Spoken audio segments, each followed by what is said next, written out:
په رباب د مینتوب قصې 10 کلنۍ ته رسیږي خو په نغمو یې د خپل کړاوي ژوند غم غلطوي.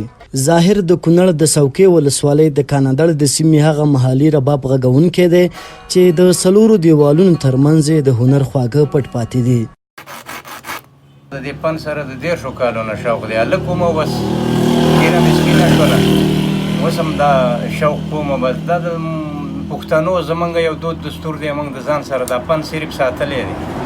دا نور به ورکېدو دی، څوک یې په قصه کې نه دي، نه عوام او نه حکومت او نه کم همزولی یار دوست، نه کم شتمن خلک د دې شي خواهشات نه لري. وروره نن سبا داسې وخت دی چې دې ته په سپکه زمونږ د معاشره سپک ګوري.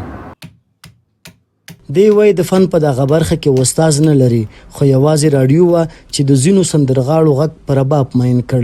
د رباب ترڅنګ د موسیقۍ 15 آلې هم غږولی شي او وایي که په دغه برخه کې څوک ورسره سیالي کوي نو تیار دی.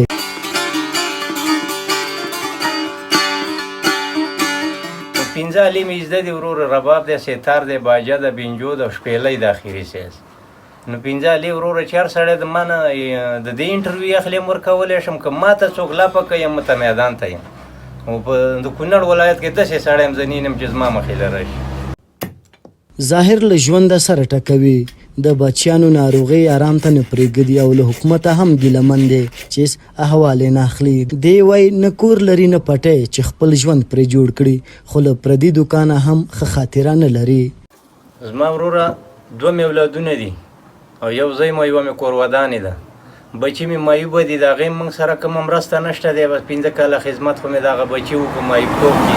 په پردي کنډر کې دی رایم، کور هم نه دی، پټی را سره نشته.